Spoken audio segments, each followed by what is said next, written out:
Advertencia. Las personas que vas a escuchar dentro de un momento tienen que reconocer una cosa. Les gusta salir de los cines.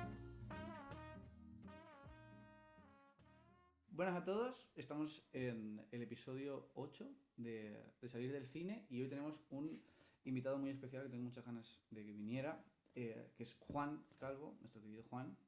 Pues buenas, muchas gracias por tenerme aquí, la verdad.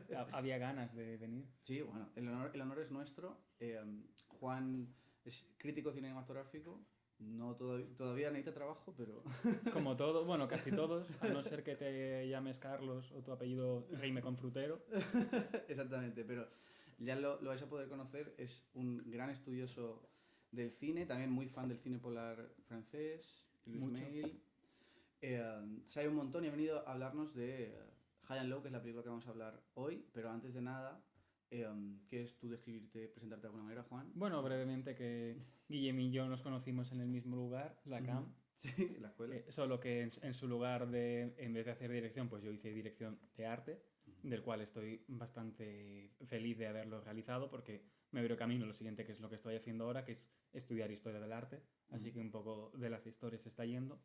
Y realicé también el año pasado el máster de crítica que organiza la CAM, bastante recomendable por si hay alguno que se lo tenga planteado hacer.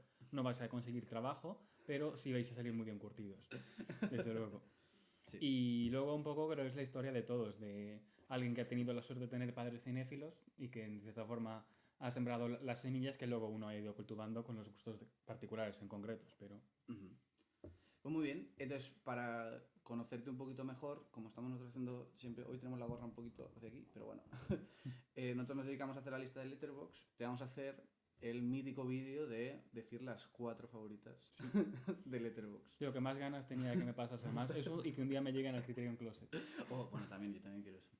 Y no pagar, claro. Exactamente. Pues adelante, empieza, tus 4 favoritas. Pues bueno, tengo que decir que así que es un poco trampa porque tengo varias de ellas aquí detrás. Podría empezar quizá como la fundacional, también es la que menos tengo revisionada por el efecto emocional que tengo en mí, que es Blade Runner. Probablemente por eso es la película iniciática, en la que veo y digo, vale, esto del cine es algo de lo que se puede vivir o se puede estudiar. Impacto de niño, 10-11 años. Recuerdo que la primera vez que la vi me quedé sobado la primera vez y me la tuvieron que poner el segundo día de después. Y ahí sí fue la emoción total. Y por eso, pues, a partir de Blade Runner sale el amor por el cine negro, el cine de ciencia ficción, todos los lados está ahí. Bueno, hablando probablemente, luego otra que poner, la madre de todos los estudios, quizá la película más analizada de la historia del cine, Vértigo, que la tenemos ahí. Sí. Blade Runner está arriba, pero es que no se ve en el plano, pero sí que está. ¿Qué decir de Vértigo que no se haya dicho nada más? Aparte de que pues es, siendo la película de menos suspense y que es una película que está tan encima por las demás, partiendo que es un cineasta también brillante y con un montón de obras maestras, pero es un ensayo sobre qué es el cine o qué es la mirada masculina concretamente. Luego otra, una más desconocida, la descubrí de estas cosas que descubres uno mirando en internet, El largo día acaba, de Terence Davis. Ah, sí. Estupenda película de cine de la infancia y sobre todo cine de los recuerdos. Fascinante en la forma en la que Davis, fallecido por desgracia hace ya 2 años, reconfigura las formas del cine clásico para crear algo completamente nuevo y único. Ha sido una de las voces más importantes del cine británico y lo sigue siendo ahora. Y por último, pues otro cineasta capital, otro descubrimiento, Porco Rosso. En este caso me descubrió el cine de animación más allá de Walt Disney, que se podía hacer un cine para adultos, sensible, profundamente cinéfilo,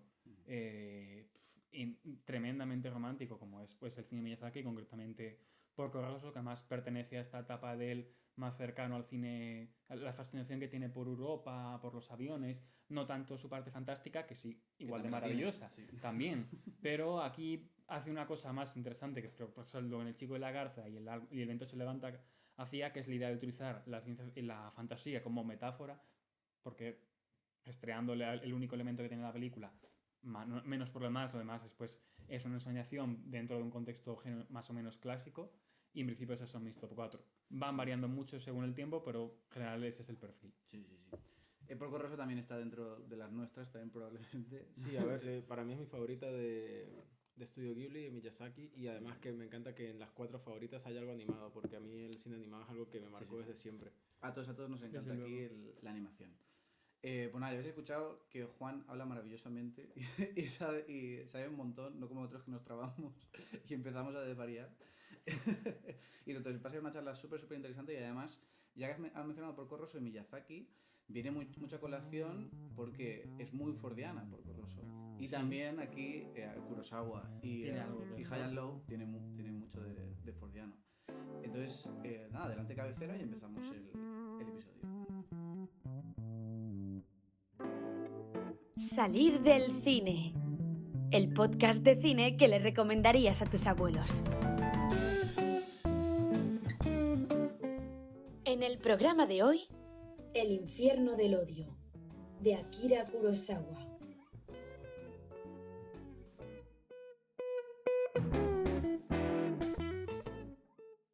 Bien, ya vueltos aquí, hablamos a hablar de High and Low. Personalmente es una de mis películas favoritas, mi favorita de Kurosawa.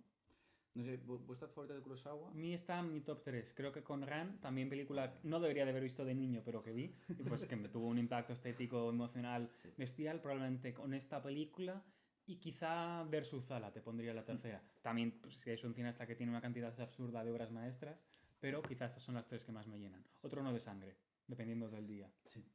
Jesús, tú. Yo es que, a ver, a mí Rashomon es que la primera vez que la vi me impactó mucho, como esa mirada de estás empezando a ver cine y buscas expandir ya un poco más, un paso más hacia afuera, a otro país, otra época. Y Rashomon en mi, no sé, mirada inocente de esa época me impactó bastante. Yo creo que High and Low podría estar en un top 3 también, pero por ejemplo Siete Samuráis le tengo mucho cariño, o Yojimbo, es que son de esas que narrativamente tienen como un impacto en esa mirada más joven que yo aún tengo ese recuerdo y aún me alimenta cuando hablo de estas pelis. Perfecto. Entonces, estamos en la parte del programa que nosotros decimos que es el pitch. Hay que vender la película, hay que vender High and Low. Entonces, yo te pregunto, Juan, ¿por qué la gente debería ver High and Low de Akira Kurosawa o El infierno del odio en castellano? Sí, ya no.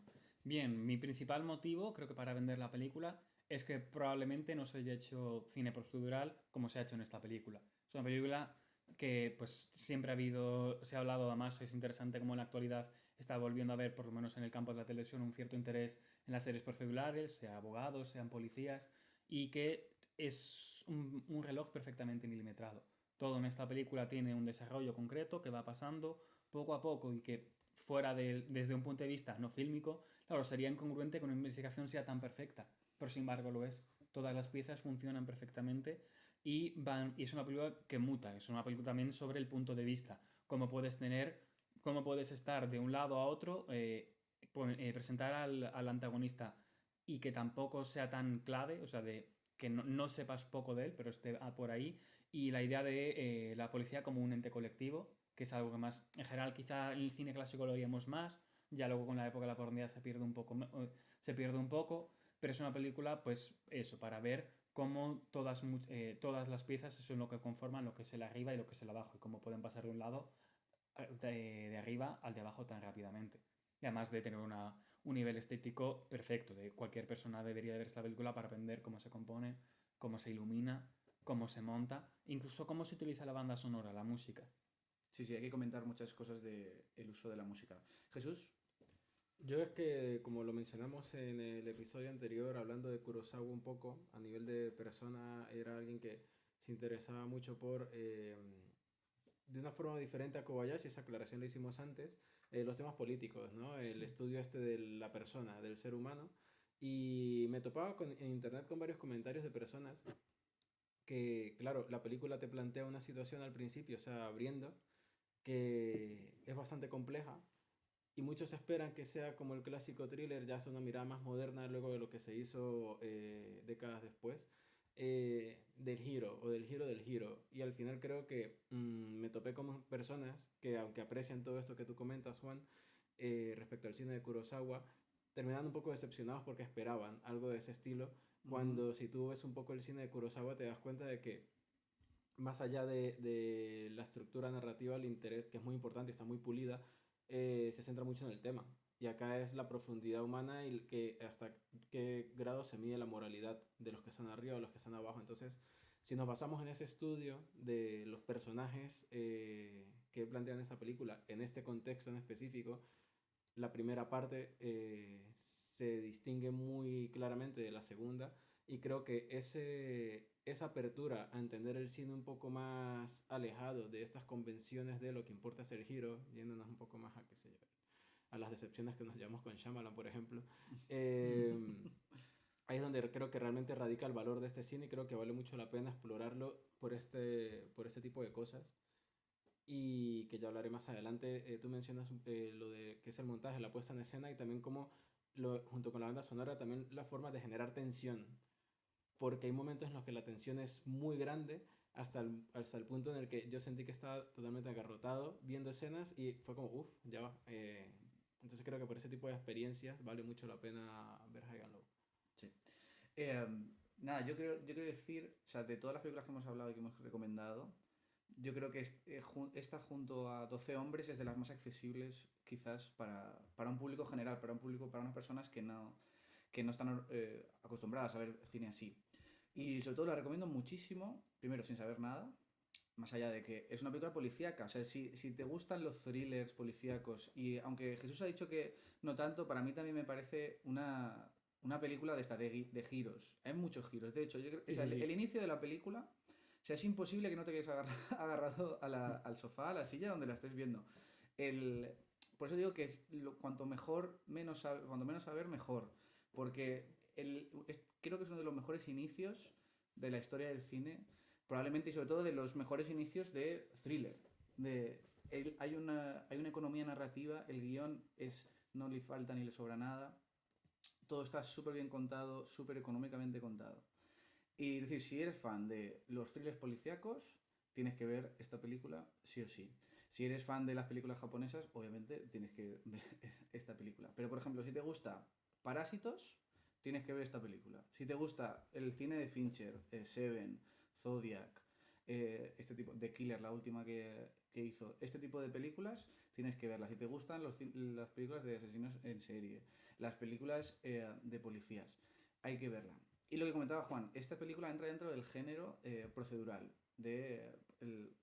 explicar una manera de explicación de cómo se hace el trabajo policial y sobre todo en el Japón de los 60, que es donde está ambientada esta película. De hecho, a mí me recordaba mucho, que no sé si Juan te lo has visto, seguro que sí, a una película del 48 que se llama The Naked City. De Jules Dassin. De Jules Dassin. Sí, además Sí. de que quizá luego lo hablaremos más adelante, que tiene una cierta quizá influencia del neorrealismo italiano en la imagen, en los escenarios, que sí, ese retrato vivo de la ciudad, Exactamente. poco glamuroso, tremendamente honorable como era y clásico como era Kurosawa, pero en la que no hay gran fantasía, por así decir. Exactamente. O sea, siguiendo comentando con lo que habéis dicho los dos, o sea, la película está dividida en varias partes, de hecho, y además muy, muy marcadas. Para mí son tres partes, pero bueno, eso lo comentaremos después. Pero lo que es la primera parte, la primera hora de esta película, es de las mejores cosas que se han hecho nunca. O sea, lo estoy diciendo porque es de mis películas favoritas. Esta película tiene todos los elementos que me gustan. Tiene lo que se puede denominar Sinfonía de una ciudad, es decir, como un homenaje a una ciudad a partir de una película, en este caso es Yokohama, en los años 60. Tiene lo que ha dicho Juan, es probablemente la película mejor compuesta en composición de imagen, de fotografía de la historia. O sea, cómo mueve los personajes Kurosawa, que comentábamos mucho en Los Siete Samuráis, cómo tiene la capacidad de componer el movimiento. Es una de las mejores fotografías y el mejor uso del blocking, que es esto, saber mover los personajes por dentro de la escena, que se ha hecho nunca. Y sobre todo es una masterclass de cine. O sea, es una película perfecta para aprender cine, pero no solo para aprender cine, sino para disfrutar y a su vez aprender mucho más. Porque viendo una entrevista de Kurosawa, él hablaba que una película sea buena o críticamente aclamada no significa que tenga que ser menos disfrutable. Todo lo contrario, puede ser muy, muy disfrutable. Y sucede mucho en esta película. El poder disfrutar de esta pedazo de obra maestra y a su vez, como comentábamos en Los Siete Samuráis, siempre tiene una doble lectura, siempre tiene algo de lo que puedes rascar ahí, y en este caso, aparte de la virguería técnica y de cinematografía que hace aquí Kurosawa, porque estamos hablando de una obra de un artista consagradísimo ya aquí en su carrera. Estamos hablando de alguien que ya ha masterizado a tal nivel el arte cinematográfico que simplemente te puedes sentar a disfrutar esta maravilla que es High and Low. ¿Quieres añadir algo? Luego, simplemente que lo único que le quedó a Kurosawa después de esta película fue explotar el color. Quizá, no sé si es la mejor, por lo menos algo que podemos quedar es que es la mejor película en cine blanco-negro compuesta. Color Sí, ya sí. no lo sé, pero desde luego, y aunque luego que bueno, si llegáramos en algún momento o llegáis a dar al Kurosawa más tardío, que su primera película de color, Doga Beskaden, fue el mayor fracaso de su vida Sí. y lo que le provocó el intento de suicidio que casi acaba su carrera y que por suerte fue fallido. Sí, por suerte, mucha suerte. Pero sí, totalmente lo que ha dicho Juan. ¿Quieres añadir algo antes, Jesús? Yo que, bueno, hay que ser tan cansino como Kurosawa para alcanzar ese nivel de, ¿sabes?, de realización. Y que hablaste de una película económica, ¿no? En cuanto a que está milimétricamente medida, pero se me ocurrió que Toho no pensaba lo mismo con las películas de Kurosawa Bueno, al final, así que, pero ese es tema aparte. Claro, pero también es cierto que, bueno, aquí está ya en un nivel o sea, ya está tan encumbrado Kurosawa que Toho ya no le puede decir Sí, tantas ya cosas. cheque ¿no? en blanco. Exactamente. Nada, ahora sí, como comentando un poquito de spoilers antes de cerrar el pitch, si a alguien no le hemos convencido con todo esto que hemos dicho, hay que decir que se puede decir que hay dos tipos de Kurosawa. El Kurosawa que todo el mundo conoce seguramente es el de las películas de samuráis, de peleas, con Toshiro Mifune y todo eso. Pero hay un segundo Kurosawa también de películas de género, porque es que él se acercaba mucho a las películas de género y de hecho el género policial, el criminalístico, lo ha tocado mucho. De hecho hay una película muy famosa de las primeras que es Stray Dog, ¿no? Sí. Con Mifune, que es súper conocida por la actuación de... O El Ángel Borracho también, o Exactamente. Los Canallas Duermen en paz. sí, Duermen en Paz, que es una adaptación libre de Hamlet. Exactamente, que tiene un poco de ver aquí también porque también viene del el mundo corporativo y todo eso. Entonces, si ya no os lo habéis puesto todavía, decimos un poquito del inicio. Esta es una película en la que nuestro protagonista es Toshiro Mifune, como no. O bueno, más o menos, no sé si es exactamente protagonista, pero la primera parte de la película es Lo Toshiro comparte, Mifune. se puede decir. Exactamente. Él comparte con Tatsuya Nakadai, nuestro queridísimo Tatsuya Nakadai, que me encanta él, cómo está en esta película. O sea, maravilloso. Es un directivo, ¿no? Al principio empieza siendo un directivo de una empresa de zapatos, Zapatos Nacional, ¿no? Se llama. Sí, ¿no? National Shoes. National Shoes. Y la película empieza con una reunión de negocios. Simplemente en una de sus casas. Es una de las mejores. O sea, ya hablamos que es muy meticuloso Kurosawa en todo, incluso en los sets y todo, pero me encanta el diseño de la habitación en la que sucede la primera hora, prácticamente. Toda esa que es la casa, que tiene mucha importancia dentro de la historia, ¿no? Él tiene una discusión con también otros accionistas de la empresa, los cuales quieren comprar la empresa para hacer los zapatos más baratos y que así tener muchos más beneficios. Pero Mifune lo que quiere es lo contrario, lo que quiere es que los zapatos sean buenos y duraderos y que la gente confíe en la empresa porque dará beneficios a largo plazo. Entonces acaba la reunión y él tiene una estrategia oculta, Mifune, que es comprar otras acciones de la empresa y quedarse él con la empresa para que así se haga lo que él diga. Y justo cuando pasa eso, sucede el primer punto de giro que puede decirse, que es que secuestran al hijo de Toshiro Mifune. Y ahí más o menos, no quiero decir nada más, empieza la película. Y lo que decimos, estás enganchado desde el principio hasta el final y sobre todo tiene una cosa maravillosa que a mí me encanta también de estas películas, que es estás fascinado con ver a gente simplemente hablar. Sí. Bueno, que no es cualquier gente, es Mifune, es Nakadai, por ahí hace una aparición Ishimura. Claro, Sí. Ishimura. Casi es un cameo, casi sale. Pero... Sí, pero da gusto. Exactamente. ¿Podéis ver la película? No sé dónde está disponible. Pero... En Filmin, ¿Está en por Filmin? lo menos sé que está. Perfecto, voy a mirar antes. También, bueno, comentar, antes de pasar a desgranarla, está el remake de Spike Lee. Recién estrenado este año, estrenado en Cannes Premiere, o sea, fuera de competición, y disponible en Apple TV y Movistar TV. Exactamente, sí, lo tenéis. Es de Apple TV. Sí, producción original, según parece. Exactamente. Veis primero la original y después veis la de Spike Lee. Primero porque la de Spike Lee es muy consciente de que es un remake y no tiene nada que ver realmente con la película original. Además es una película, es que viendo la de Spike Lee, es que la original es muy rápida. Es una película, son 2 horas y 20, es de las más cortas que hemos hablado casi, hasta ahora. Y se pasa súper rápido. Y además la de Spike Lee, o sea, viendo la de Spike Lee, era como, coño, es que el montaje es más rápido, pero la siento mucho más alargada que la original, porque la original, nada más a los 10 minutos ya está todo montado y no paran de pasar cosas.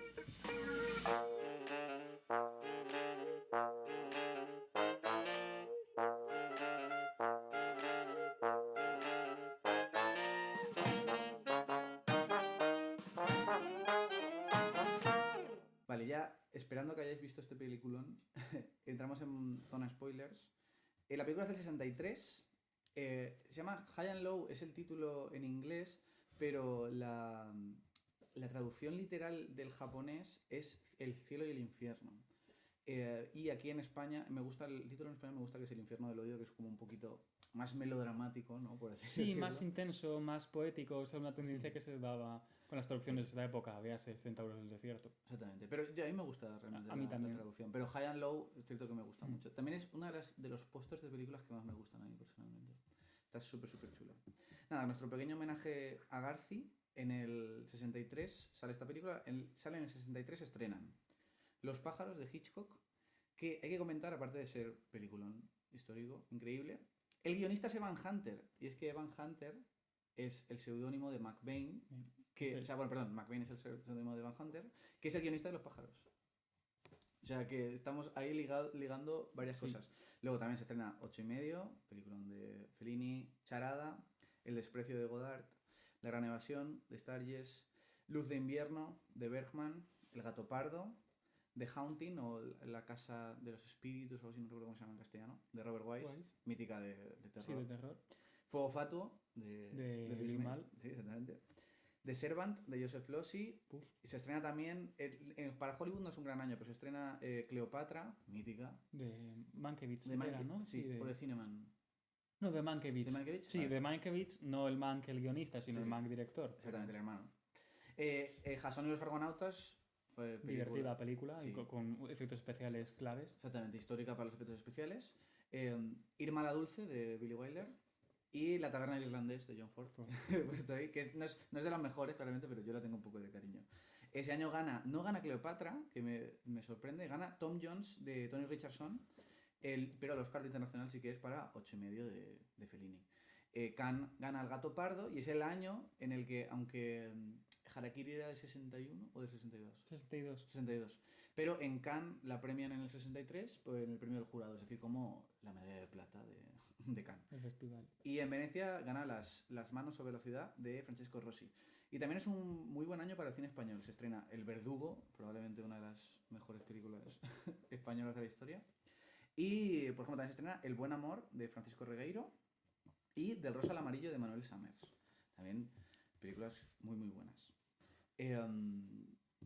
Nada, o sea, siguiendo con lo más el contexto, venimos, o sea, ya es un Kurosawa más grande, más mayor, ya mucho más veterano, y empieza con esta High and Low, siendo una adaptación de la novela de esta de McBain, pero no es una novela realmente muy, muy importante. No, además es muy breve, son 120 páginas. En inglés creo que no se ha llegado a publicar en español, King's Ransom. Sí. Que sería algo así como el rescate de un rey. Además jugando porque en la novela original parece que pues, King es el apellido del protagonista, sí, que es una cosa que recoge Spike Lee. Claro, aquí en la japonesa no pasa, simplemente se queda en Gondo, pero... Exactamente, que de hecho, bueno, no sé qué significará Gondo, a lo mejor significa japonés. La verdad que no lo sé. Pues ahí, no sé. Pero sí, decir que eso, que entra dentro de una colección de novelas de Van Hunter, que es el Distrito 87, que luego más adelante sí que se hace serie de televisión, porque es que esta película, con lo que comentábamos de películas, género procedural de policíaco, es muy, sobre todo en su segunda parte, que es mi favorita, por cierto, es muy rollo Hill Street Blues, ¿no? Se llamaba esa famosa... Hill Street, sí, o Miami Vice, incluso. Exactamente, ese estilo de series de televisión que se ha adaptado mucho para televisión, pero también se han hecho, como hemos comentado, de Naked City, o hay más. Sí que hay una adaptación, creo, más literal del libro, que se llama Ransom, con Glenn Ford y Donna Reed, pero esa sí que no la hemos conocido. No la conocemos. Sí. Juan, empieza, desgrana la película como tú quieras.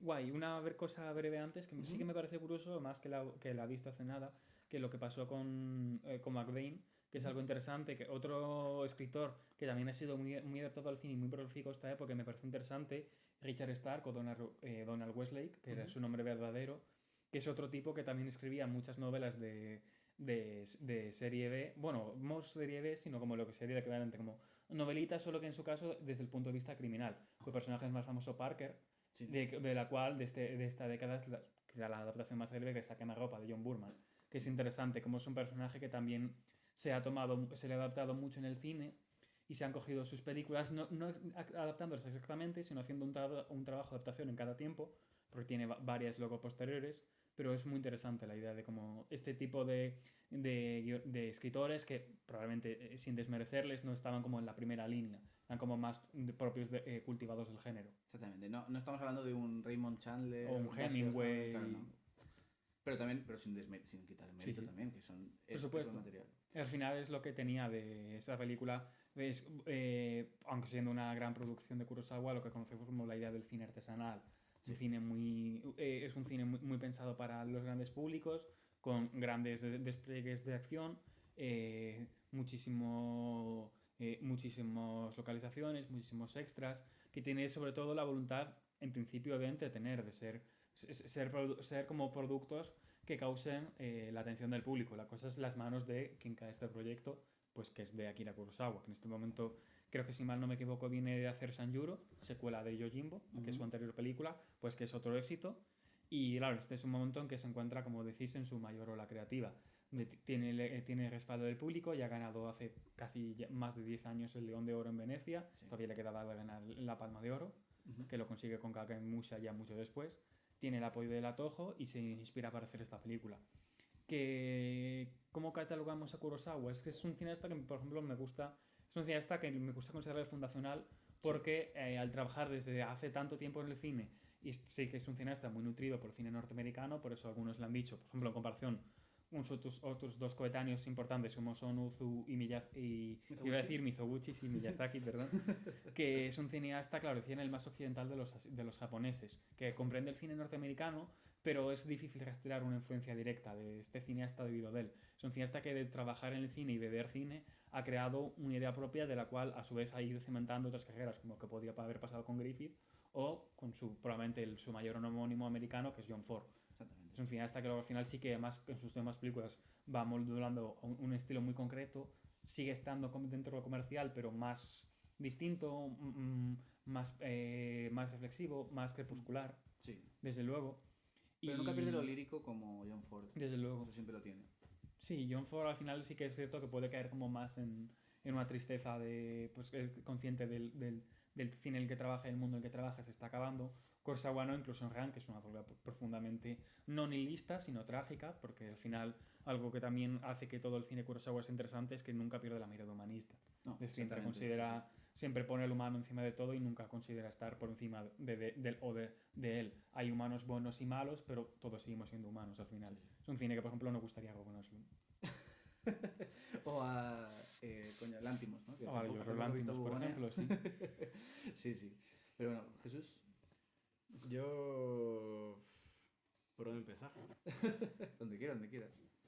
A ver, tú hablaste, cerramos la sección anterior con el inicio de la película y yo quiero empezar por el inicio porque ciertamente es un inicio que te agarra y no te suelta, y tú cerraste la sección anterior con el inicio del inicio, pero es que ciertamente esto tiene luego un movimiento, porque claro, secuestran al hijo de Mifune, en este caso, ahí cimienta un poco las bases, la visión que tiene el personaje de Mifune, que vamos a hablar de él como el protagonista, al menos de esta primera parte, para que justo después esos cimientos que acabas de sembrar se desestabilicen. Y eso creo que es muy delicado de hacer, porque o te saca de la película o te termina de meter de lleno. Y claro, creo que Kurosawa tiene esa capacidad de entendimiento de sus personajes, como lo que tú decías, Juan, a un nivel humanista, como un nivel muy, muy íntimo, interno, reflexivo, que hace que esta vara moral con la que se mide el propio Mifune, con el que lo mide su esposa y su ayudante, vacile, tiemble. Y nosotros estamos un poco con él, porque claro, está muy decidido a pagar ese rescate siendo su hijo, pero cuando descubrimos que realmente es el hijo del chofer, que es los dos niños estaban jugando, se han intercambiado las ropas para cambiar los roles porque estaban jugando a los vaqueros forajidos. Él ya dice, no, bueno, saben que es el hijo de un chofer, obviamente no va a poder pagarlo, lo van a soltar. Y ya empieza él como a intentar justificar un poco el por qué no pagaría todo este esfuerzo que ha invertido durante años por todo el planteamiento que tuvimos al inicio de lo que es la empresa de zapatos para la que trabaja y todo lo que quiere lograr. Entonces, que todo eso pase en que 10, 12 minutos, ya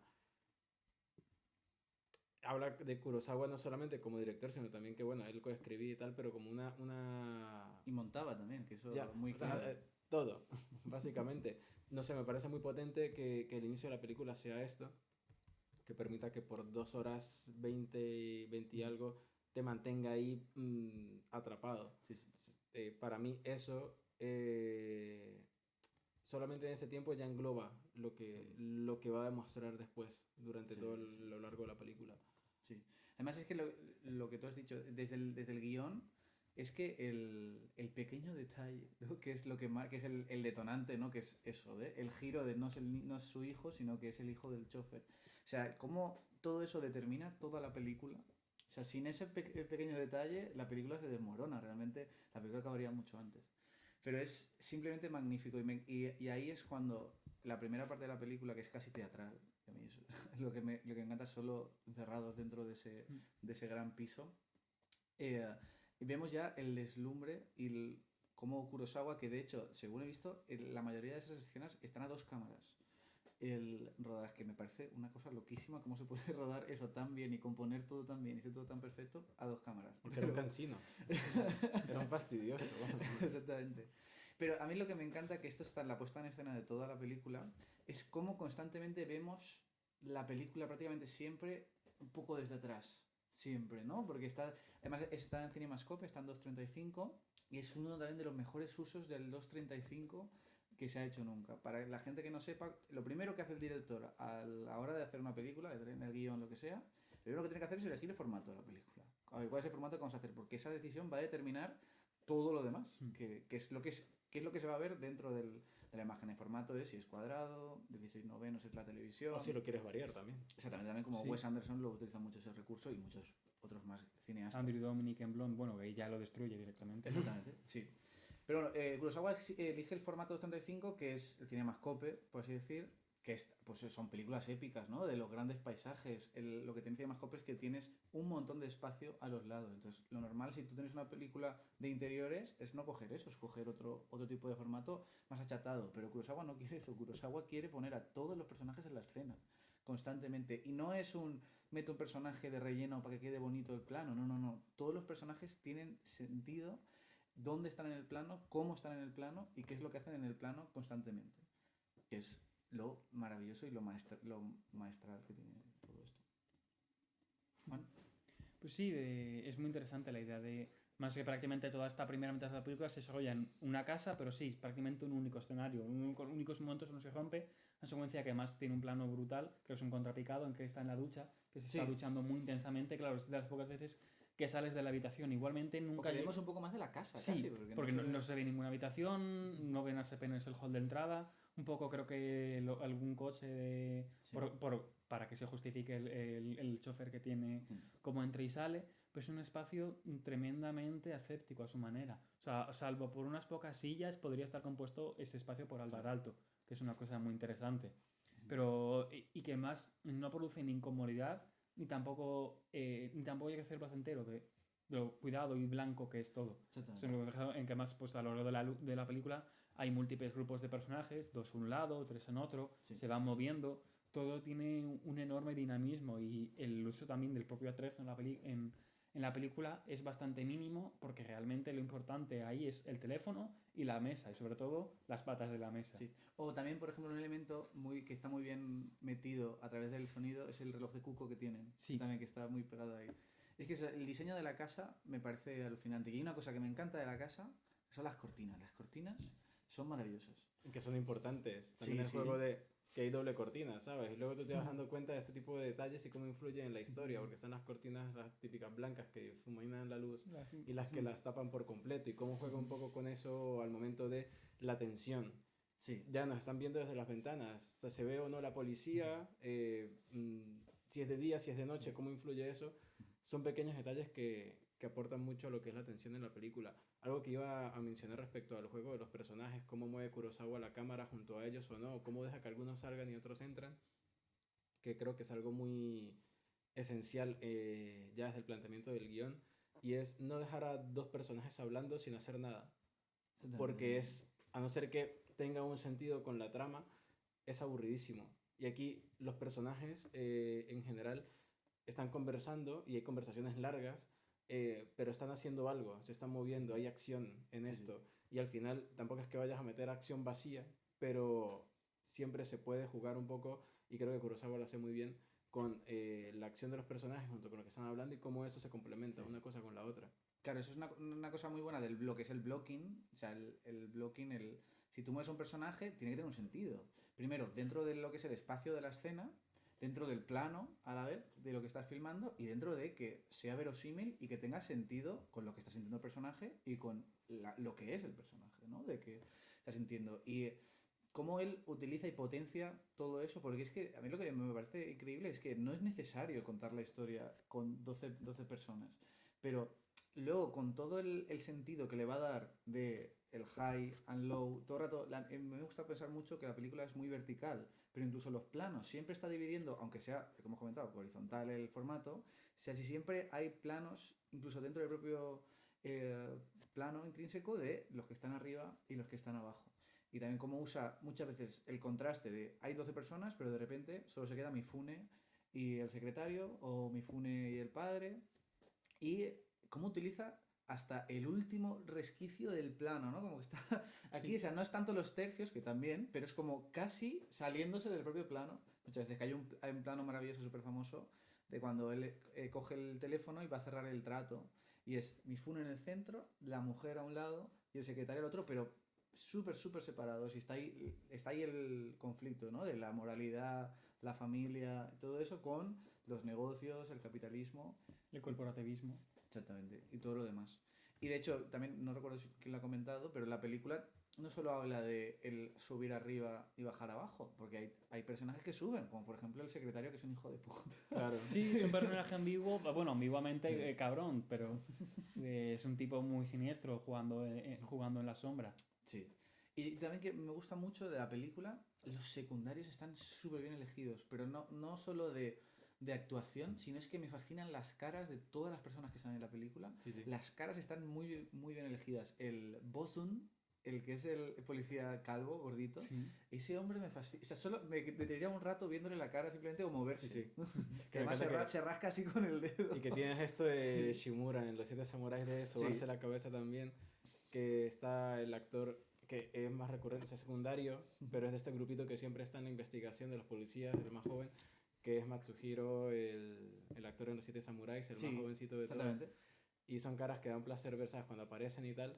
Sí, estoy de acuerdo. También un poco como lo marcado que está a nivel de vestuario todo, porque realmente los que destacan son la familia, o sea, Mifune, su esposa, el niño, son los que más se distinguen a través de vestuario. De resto solo son los policías, siempre van todos, igual en la calle se ve mucho, pantalón oscuro, camisa blanca. Sí. Y ya que cuando estás un poco más metido en la investigación, que me encantan las reacciones de todos, de levantarse y ves el ejército todos vestidos de blanco levantándose. Entonces esas cosas también marcan mucha pauta en la diferenciación que hay, ¿no? Entre grupos de personajes. Sí. O sea, a mí me encanta, por ejemplo, un momento también maravilloso de blocking de esta primera parte, bueno, primera parte de la casa que estamos comentando, que es el momento de la cortina de que ya le suplica al padre, porque bueno, es que no estamos hablando del dilema moral que conlleva toda la situación que está pasando, sabemos que Mifune va a hacer una inversión muy grande, y de hecho, es que me encanta el personaje de Gondo, que realmente él no es una persona mala, por así decir, ¿no? De No. moralidad mala. De hecho, él es un hombre que se ha hecho a sí mismo dentro del sistema capitalista, ¿no? Del que se habla toda la película. Y él lo único que quiere es hacer zapatos que sean buenos. O sea, él tiene un ideal muy marcado, porque, y lo dicen, él desde los 16 trabaja, hace zapatos, o sea, él ama lo que hace, ya sea haciendo zapatos, porque esa es una escena que me gusta mucho luego, ya cuando están trabajando con la policía y tal, están preparando todo lo de la entrega del dinero y demás, estoy adelantando un poco, Pero ese momento me gusta mucho, que están todos los policías, tal, llega con los maletines, él se sienta, se planta en medio del suelo con sus herramientas a trabajar en el maletín, que todos se le quedan viendo un poco sorprendidos y me gusta porque ahí marca una pauta en el personaje, que por mucho que se sabe que tiene este dinero, que lo ha trabajado bastante, que el mismo chofer, que volviendo un poco atrás, cuando él le suplica que pague por el rescate de su hijo, él no sabe qué representa ese dinero realmente, y luego se arrepiente. Me encanta cómo todo eso que hemos visto de él allí se transforma en otra cosa. Sí. O sea, y entendemos un poco más realmente la naturaleza del personaje. Sí, que es maravilloso, me parece todo lo de maletín. Que dice, antes los zapateros hacíamos también maletines y lo que tú dices o sea, es que de hecho de los personajes, porque además Gondo se pierde ya en la segunda parte, se convierte en un personaje secundario, de fondo, prácticamente, ¿no? Hasta la última escena. Ese pequeño arco, y además es que ahí, en ese plano que tú comentas, aparte de que él ya se ha hecho súper pequeño en la composición, en el blocking y todo, que al principio siempre está centrado prácticamente y después se va alejando muy, muy pocamente, ahí ya no está, está vestido de negro, ya no está de blanco. Pero es que se entiende mucho porque ya de alguna manera su vida, su integridad, su todo se ha desvanecido. Y entendemos porque ya ahora nos centramos más que todo en la investigación, en esa segunda parte, como podría decir, de la película. En los policías, donde más brillan a Kadai, por ejemplo,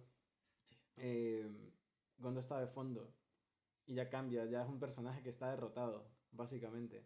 Aunque en los medios está siendo alabado, pero realmente, aunque lo quiera o no, a él en ese momento no le sirve de gran cosa que suceda esto. Sí. Juan. Bueno, ¿cuánto más vamos a continuar con la primera parte? Por lo que haga falta. Y claro, es que es una película que exprimir tanto. No hay límite, aquí desgranamos lo que sea necesario.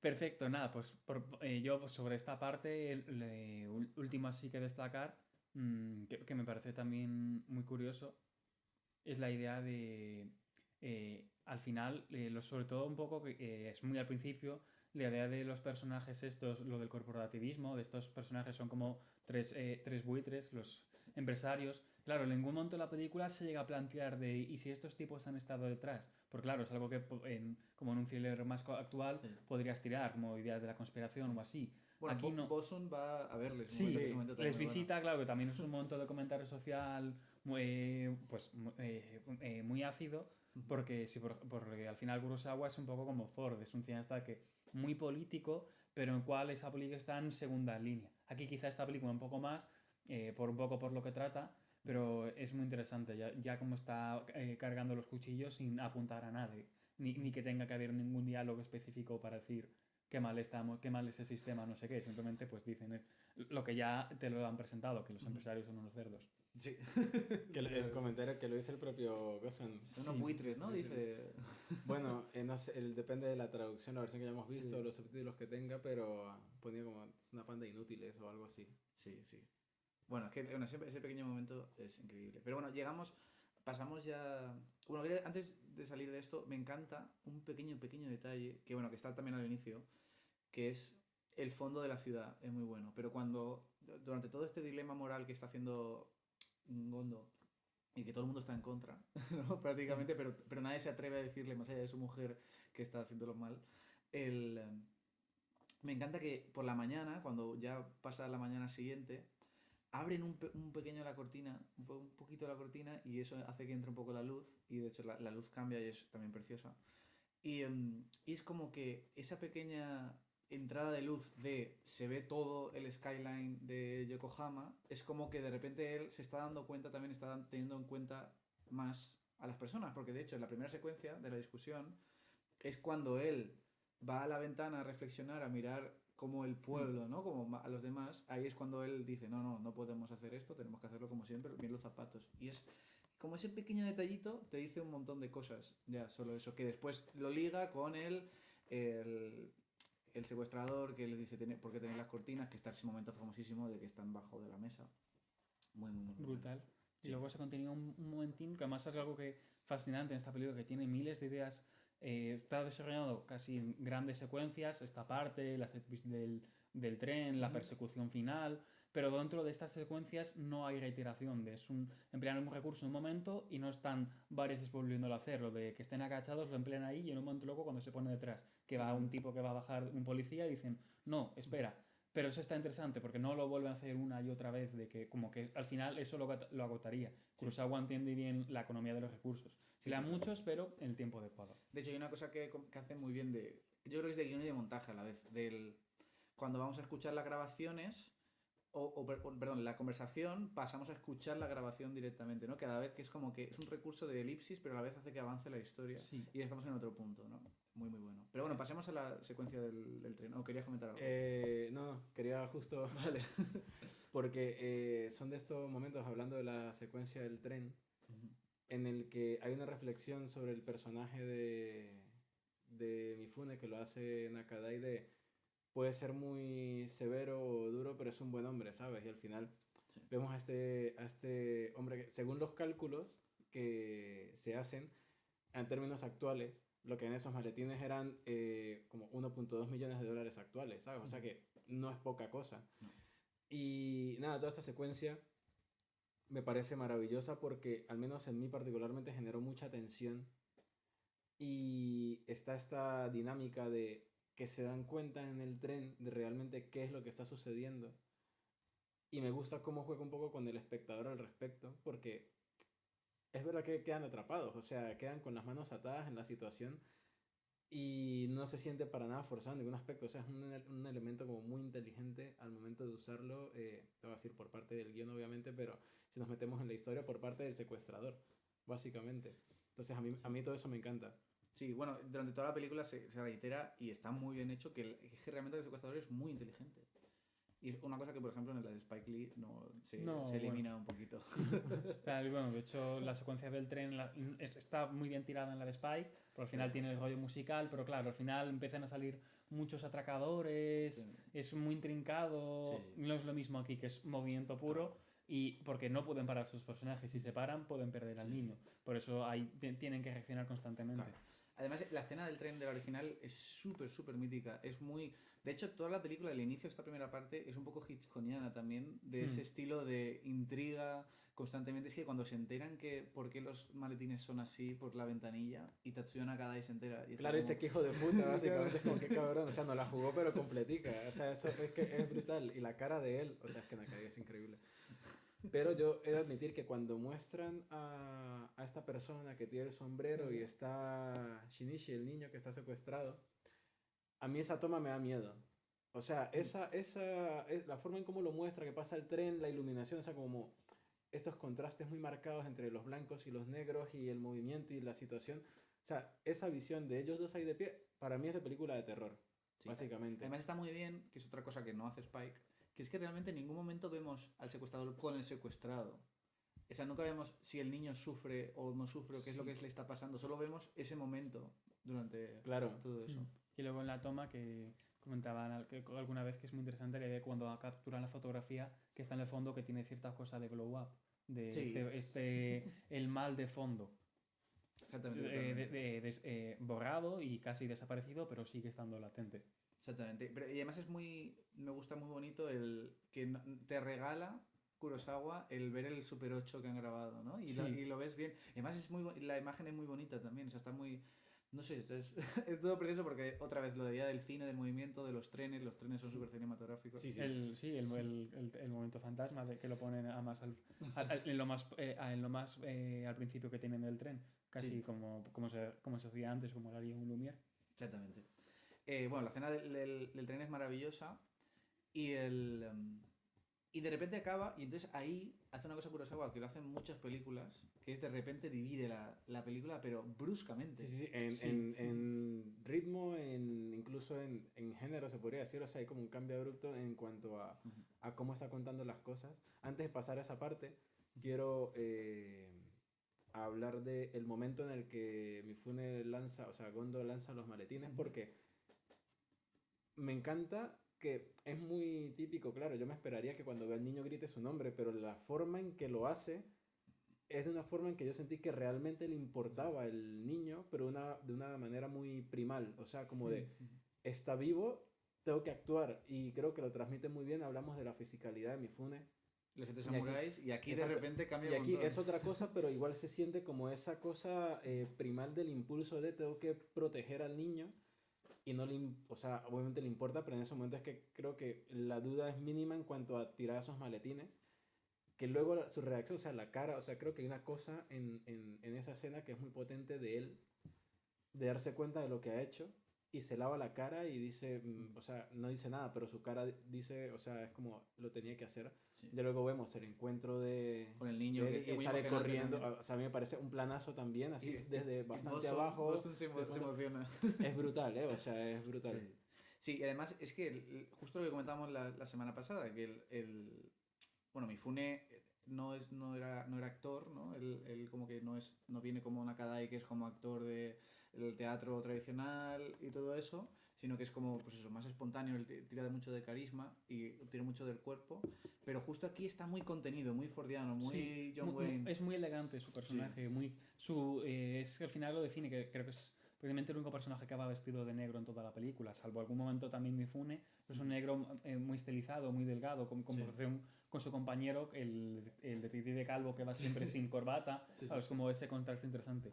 Me gusta mucho la secuencia de la que estamos hablando, de la que ya cuando se abrazan, porque suena por primera vez lo más parecido al tema principal de la película, muy fuertemente, y la frase que les dice es básicamente como cerrar el primer acto de una obra de teatro. Le dicen, bueno, tenemos que seguir esto Ahora, por su bien, música, fundido y siguiente, así que como si empezas el segundo acto. Exactamente, pero es que es un recurso que, es que no quiero decir mucho, pero en Ikiru pasa, y es que Jesús no lo ha visto, no sabe lo que pasa en Ikiru, que es maravilloso también.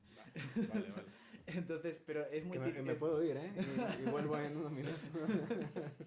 Entonces, pero bueno, maravilloso. Entonces piensa, es un poco anticlimático realmente. O sea, la primera vez que lo ves te choca mucho. Pero entonces a mí empieza lo que realmente me fascina de toda la película. Y es que no lo recuerdo exactamente, recordármelo, pero cuando empieza este segundo acto, por así decir que es a casi los 55 minutos de película, ¿enseguida saltamos al punto de vista del secuestrador o antes hay conversaciones con policías? Es que No, me acuerdo. creo que esta parte, la típica de los encabezados de los periódicos, alabado es el Gondo-san por haber hecho esto, y está viendo esos artículos. Vale. El secuestrador. Pero no sé si exactamente es... Yo me acuerdo... Que lo vemos caminando por el barrio. Exactamente. Es que el cambio de punto de vista, eso es Chef Kiss. O sea, es maravilloso. Primero porque es un salto de punto de vista que es muy complicado hacerlo bien y que tenga sentido dentro de la película. Ellos están investigando algo. Las cabinas. Las cabinas. El teléfono donde pueden haberlo visto en el momento, claro, se van para allá, él pasa para acá, claro, y la cámara empieza a seguir. Y entonces entra, que esto es también, no sé si Juan tú conocerás esa obra, pero suenan las truchas de Schubert, que es una obra clásica. Qué curioso. Entonces suena una obra clásica, súper conocida obra clásica de Schubert, Las Truchas, y Kurosawa lo que hace es, a través del reflejo del canal, vemos a el secuestrador. Y es que la canción de Las Truchas tiene mucho sentido porque la canción habla de una trucha en el río que se libra del pescador de que la pesque, ¿no? Entonces como que de repente toda esta idea de que mete la canción, además es diegética, pero empieza siendo extradiegética y luego ya vemos que suena en la radio. Entonces como que el salto de punto de vista tiene un montón de sentido, y lo mejor de todo es que no te dice nada, no hay diálogo realmente, más allá de la radio cuando la pone él ahí, pero ya está. Pero tú sabes es que tú en la primera parte, yo creo que ahí es cuando la casa realmente cobra sentido, porque la casa marca el punto de vista. Siempre hemos hablado de la casa, está arriba, lo ven.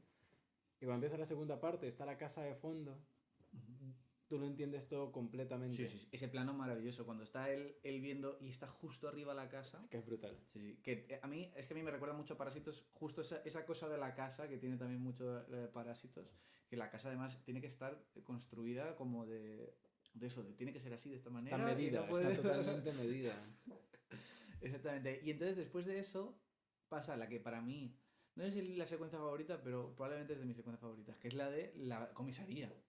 Esa secuencia es maravillosa. En donde están como por grupos. Sí. Y vamos con esto, ahora vamos con aquello. Que ahí aparece Shimura por primera vez. Claro. Sí. Muy visible, más no hay un plano solo para él de que diga que está mi actor habitual. Está ahí de fondo escuchando, como el espectador. Exactamente. ¿Qué puedes decirnos de esa secuencia, Juan? Que es una barbaridad lo que decimos de las largas secuencias, como logra tenerte tanto tiempo en la secuencia para lo que básicamente te digan, lo que tenemos es un montón de pistas que pueden llevar a falsos finales o a caminos que no tenemos claro. Pero aquí estamos yendo. Es una secuencia, claro, pues que ya te pone en tono con todo lo que va a ser el resto, bueno, prácticamente el resto de toda la película. De este tono de vamos a investigar cada detalle, mirar debajo de cada piedra, a ver qué aparece. Sí, además es una secuencia positiva. O sea, es que es una secuencia de decir al espectador qué es lo que se sabe, ¿no? De qué es... solo te voy a soltar información y la maestría de Kurosawa de saber, de contártelo de tal manera que estés enganchado. Claro, porque no es de gratis. O sea, no es barato. Simplemente lo estás, o sea, es muy efectiva. O sea, no sientes que te estás copiando la información en la cara, sino que es lo que está pasando. Eso está pasando ahí, en esa situación. Pero es que además... Es que yo no sé cómo lo consigue, pero estás intrigado por todo lo que te están contando. Claro. Sí, que hay tantas pistas en el aire que dices cómo va a conectar todo entre todo para llegar aquí al final. No, y que hay grupos que se levantan y dicen, bueno, estamos en ello, pero tampoco es que tengamos gran cosa, ¿sabes? O sea, es como tenemos indicios. Pero algo que agrego a esta parte de la investigación y me gusta mucho porque es ese, obviamente todos lo dicen a Kadai varias veces, hay que ayudar a Gondo-san porque al final, o sea, lo está pasando mal, ¿sabes? Y al final... Creo que es esta cosa, no sé si muy de la época, pero ahora en día caería como un poco en saco roto de decir, bueno, pero es que la policía, ok, tiene que hacer su trabajo, pero en general una cosa tomársela así personal para ayudar a alguien, pues también se la sudaría un poco, ¿sabes? ¿Cómo pasa en Spike? Sí.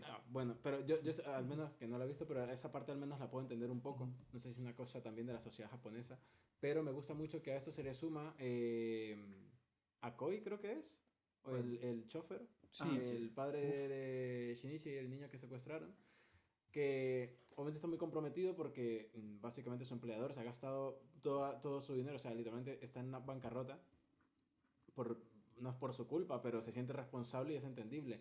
Y como él lleva como ese peso de la responsabilidad a actuar, y toda esta secuencia es un poco más adelante, pero me gusta cómo se maneja esta como... Sí, es muy humanista esta parte también de la culpa, el deber,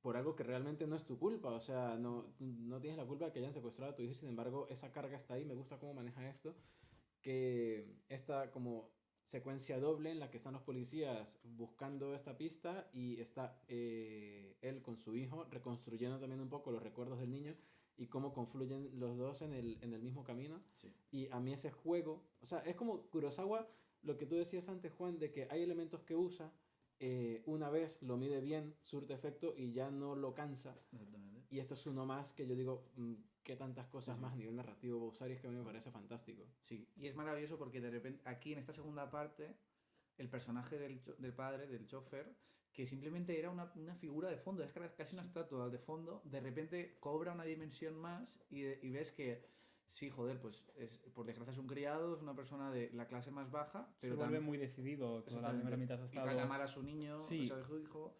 indirectamente, ya luego cuando vuelve a policía vuelve a ser el que conocíamos, pero me gusta mucho esa secuencia por cómo retrata la naturaleza alrededor de Yokohama, que ahí me recuerda mucho una película... Si no es de este año, uno arriba, uno abajo, que es maravillosa también japonesa, La isla desnuda, de Kaneto Shindo, que es una película que recomiendo, que es una barbaridad de película.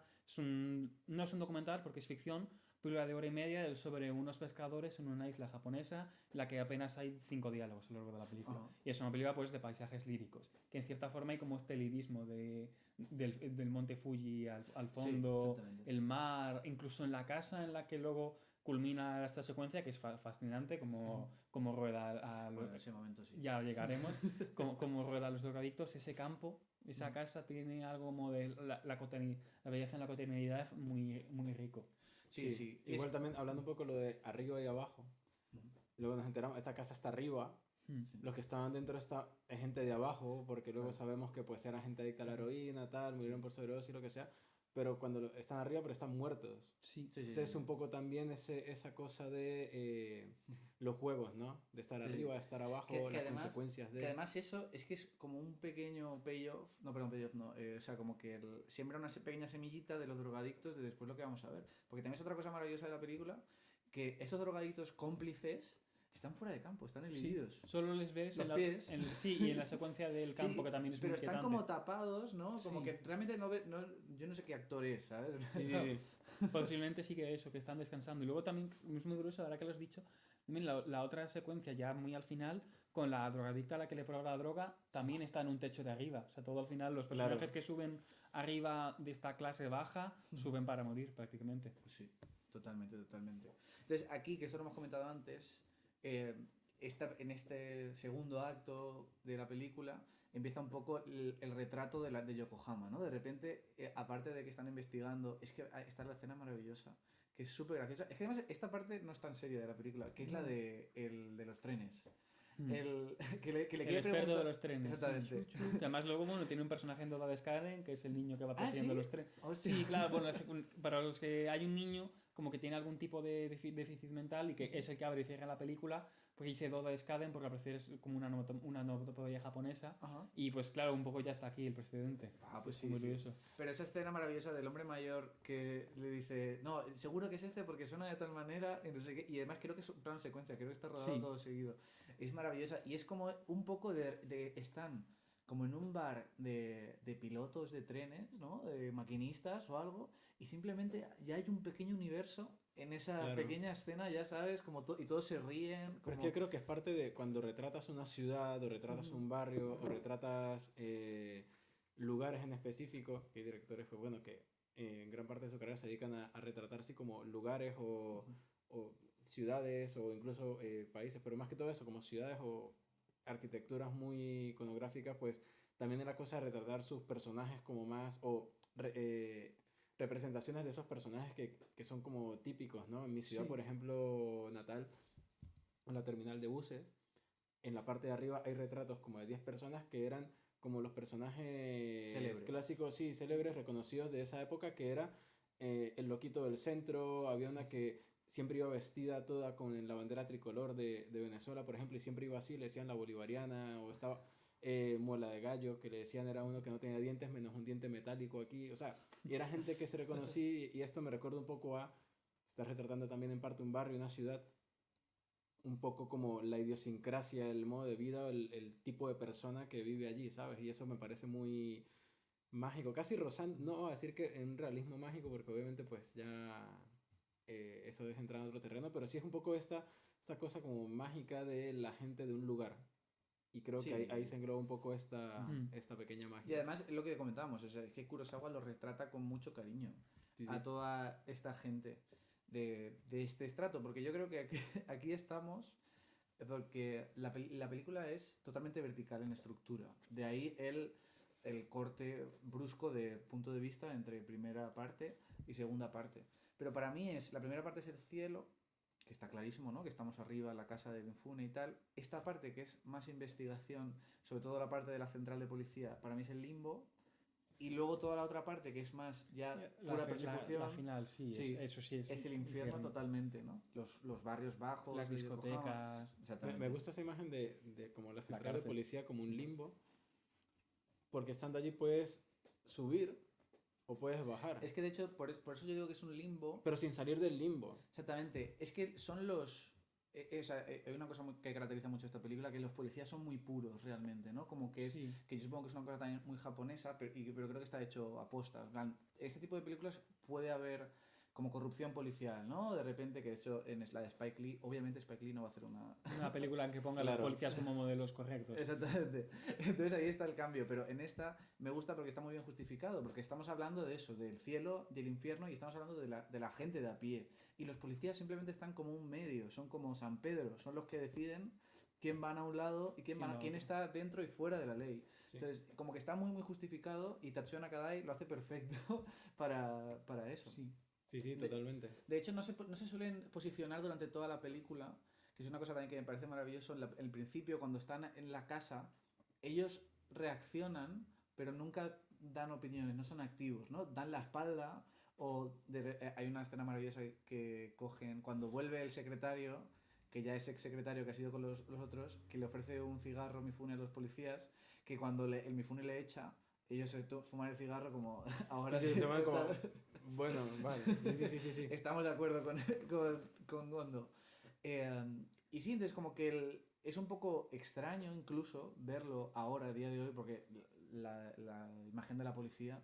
A día de hoy, pocas películas, sería raro hacer una película ahora mismo de la policía así en cualquier contexto. Sí, sí. O sea, al final yo creo que también es un poco que puede haber sido un matiz más dentro de la historia, pero creo que ya podía No haberse necesario. desviado. No lo necesitaba. Para el tipo de historia Sí. que era, no necesitaba algo así, exactamente. Sí. Igual los personajes, vamos a llamarlos así un poco barriobajeros con los que se toman, pues todos los adictos, cuando quema el Bueno, el secuestrador, maletín. quema el Si es maletín que y tal, eso- cuando va a hablar con este hombre, tiene que rascarle la información, porque está centrado en que quiere quemar cosas, y dice, pero no puedo quemar el metal, y las latas no las puedo quemar, o sea, como que está Sí. también un poco cucu el hombre y tal, o sea, al final hay ese roce con la parte de abajo, incluso también es bastante enriquecedor un poco con la perspectiva que se tiene, que Gondo de esto no se entera nada, esto lo conocemos nosotros claro, por la claro. policía, entonces también que no exista esa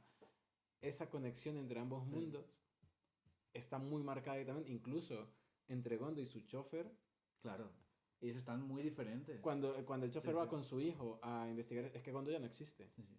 Está totalmente Claro. aparte. Hay un plano también increíble que se van a ir los policías y ven a Gondo, y no se dice nada, pero ven a Gondo como haciendo de jardinería. Sí. Ido, disociado ya. Claro. Como... Que, Sí, sí. bueno, que es maravilloso, en plan, como, sin nada ya de repente ves el arco del personaje hasta dónde está llegando. Pero bueno, la cuestión es que esta segunda parte de investigación encuentran muchos caminos sin salida, ¿no? No saben exactamente a dónde van hasta que encuentran los yonkis, que ahí también hay una cosa de dirección magistral, que es cuando encuentran los yonkis por primera vez, que están con el niño, que además ahí se encuentran los Boson con el otro, con el niño, y entonces está este plano que es súper famoso. Van a ver a los yonkis, van con las pistolas, en plan, esta es la casa donde están los secuestradores, y guarda la pistola y coge un pañuelo y hace así simplemente, y no necesitas nada más, aparte de, bueno, los otros pies que se ven ahí. Simplemente, o sea, eso, maestría en su arte. Sí, sí, es que... un puto storyteller. O sea, ¿qué más puedes decir? O sea... Y ahí después está otra secuencia también maravillosa, que es Nakadai. Bueno, es que Nakadai es... o sea, me encanta comentar pequeño de Nakadai, que claramente él siempre ha estado con Mifune y siempre ha estado la rivalidad, siempre ha sido como los rivales, en este caso no es, pero como que es muy consciente de que la película no es suya y que simplemente es un papel muy pequeñito, pero lo consigue elevar a tal niveles porque o sea, no sé si es el propio carisma que tiene Nakadai, pero es como es muy cariñoso realmente con las personas, o es muy, pero también es muy recto, es muy, eso, contenido, como hablábamos. O sea, a mí me parece que es de los mejores de la... Aunque Mifune está maravilloso también, o sea, Mifune es de las mejores actuaciones suyas. Sí, sí, porque es que lo de Mifune no se espera tampoco, ¿sabes? Como de esos matices, y a mí me encanta. Pero aquí, avanzando un poco en la historia, Sí. Me gusta mucho cómo realmente, a pesar de que le insisten al chofer que dejen calma al niño, que va a ir recordando y tal, cuando aparece con el dibujo, que aparte el dibujo me gusta mucho, que no, a ver, no aparece en ningún lado, pero podría haberlo hecho el mismo Kurosawa, que me parecería algo bastante bonito de saber. Me encanta lo de los pequeños detalles. Como, claro, la venda que tiene en la mano. Sí. ¿Por qué? Sí. O sea, ¿por qué? Porque, claro, la venda no es lo importante, que es lo que uno podría pensar en un principio, sino el motivo por el cual la tiene, lo que hay debajo, y luego todo este tema de cómo llegan al interno, al estudiante de medicina y tal. Sí, que a la persona. Que a mí me parece muy bueno. O sea, toda la forma de llegar a eso, suma con toda la secuencia en el departamento de policía, el equipo de aquel, lo otro. La prensa, cómo utilizan la prensa para poder... Que esa la secuencia trampa. es buena, ¿eh? Sí. Cuando están con los periodistas, les piden que no publiquen esto sino lo otro, que eso también es un poco... Hoy en día sería un poco polémico.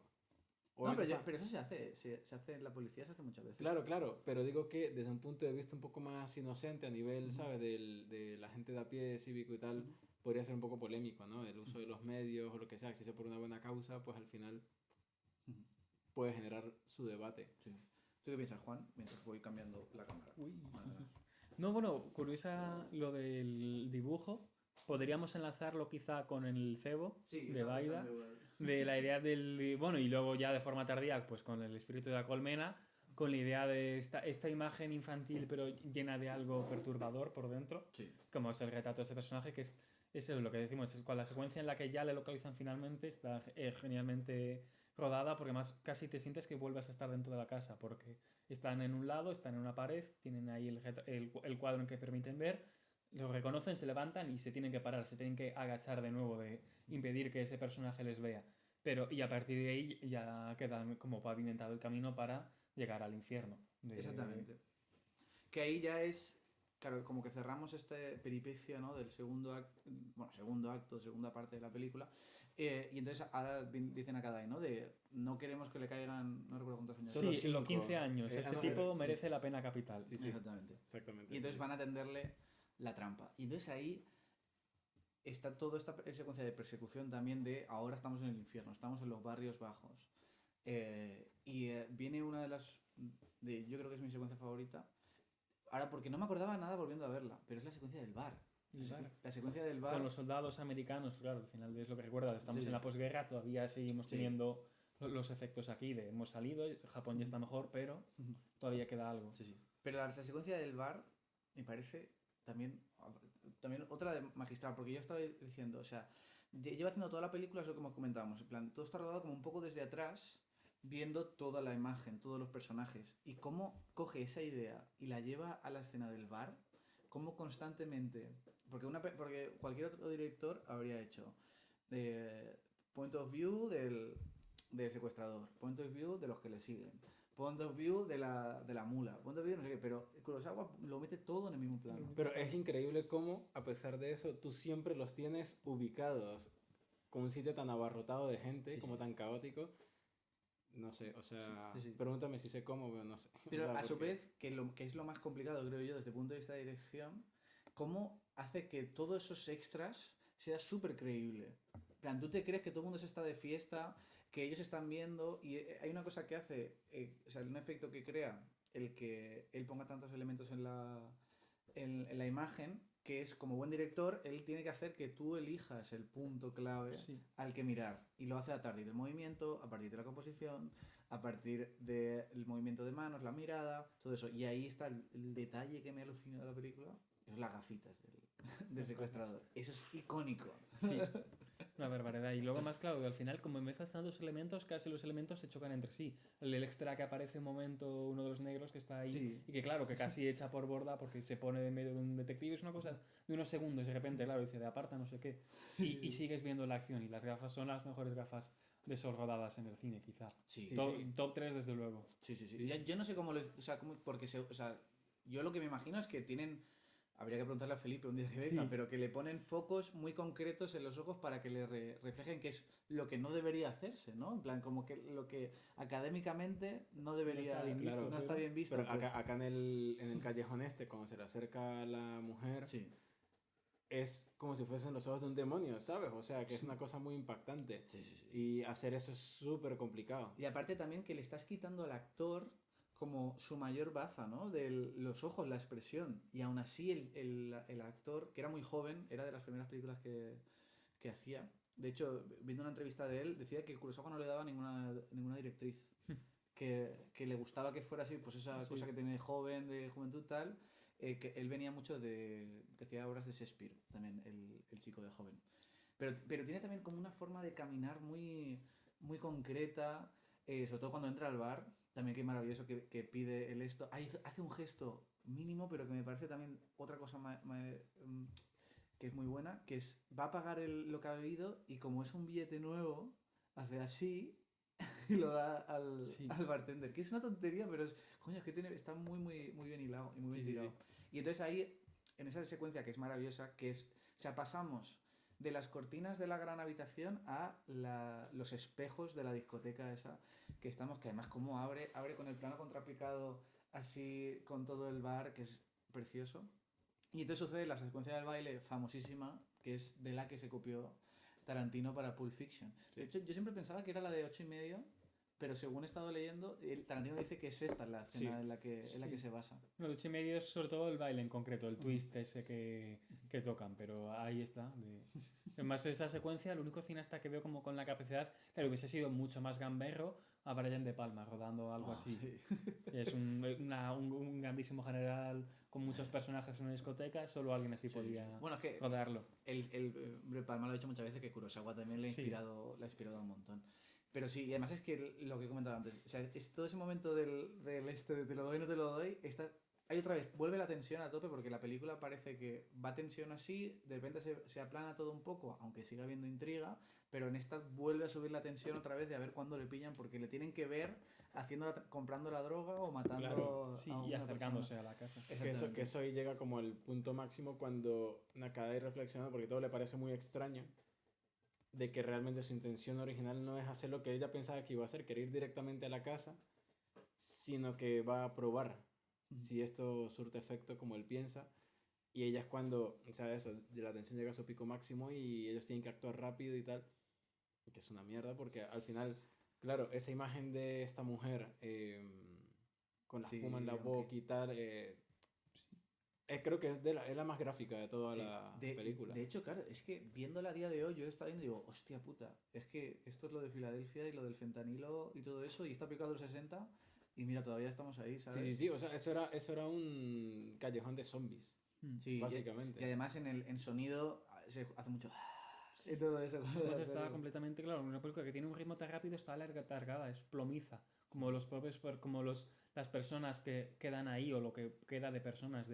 Muy interesante y también prácticamente a la vez que se está rodando esta película, Shirley Clark rueda The Connection en Estados Unidos, que es una película del nuevo cine americano, que sigue durante una semana a una serie de jóvenes músicos que se están drogando, que tiene este mismo movimiento, esta cadencia tan lenta. Claro, una película comercial no te esperarías de repente esa secuencia en concreto que te rompa así, y lo logra, que salvo por los contraplanos que hay del coche metiéndose, podría ser una película completamente diferente. Sí. The Connection, peliculón, yo la recomiendo muchísimo. A mí me gusta mucho Shirley Clark. Nada, sobre todo cuando entra en lo de los zombies, también, bueno, es que es lo que hablaba Jesús, de esa escena de cuando se acerca a ella, además ella que se retuerce por el mono y todo eso, y cómo se retuerce por las paredes, y él se acerca, y por primera vez te da miedo el personaje, ¿no? Sí. Durante toda la película solo hemos visto lo que hace, ¿no? Como las causas, pero no hemos visto a él hacer nada terrible, ¿no? En ese momento me recuerdo un poco a... Se me olvidó el nombre del personaje en Cure. El del otro Kurosawa. Sí, claro. Vale. El otro gran Kurosawa. Sí. Menor, pero... El Kiyoshi.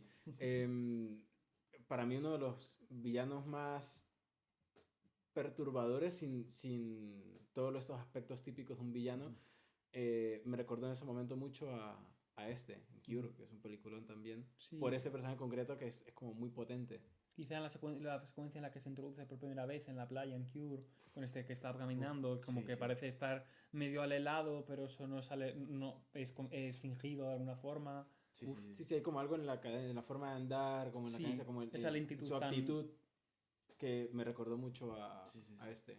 Porque además es una cosa que se explicita en la secuencia final, que ahora hablaremos, pero que está dentro de la película, que es que la película no quiere hacer un análisis psicológico del personaje, sino que simplemente te muestra y ya está, y no hay más. Y de hecho la marca de la mano no se explica en ningún momento, ¿no? Y no es necesario, tampoco. no lo necesita la película. Y bueno, también cuando ya le cogen... Bueno, que mata a la chica esta porque Nakadai se da cuenta, ¿no? Que quiere probar, asegurarse de que la droga tal. Cuando ya le pillan, que llega también uno de los mejores planos estéticos de la película, que es cuando él se asoma en la casa, en las flores, y de repente aparece la cara increíble. Con las gafas. Sí, de una. Con las gafas ahí. Es maravilloso. Y no solo eso, sino también hay otra cosa de dirección, de cuando entra a la casa, que eso es muy cine negro. De hecho, toda esta parte del infierno, por así decir, es muy cine negro en fotografía, ¿no?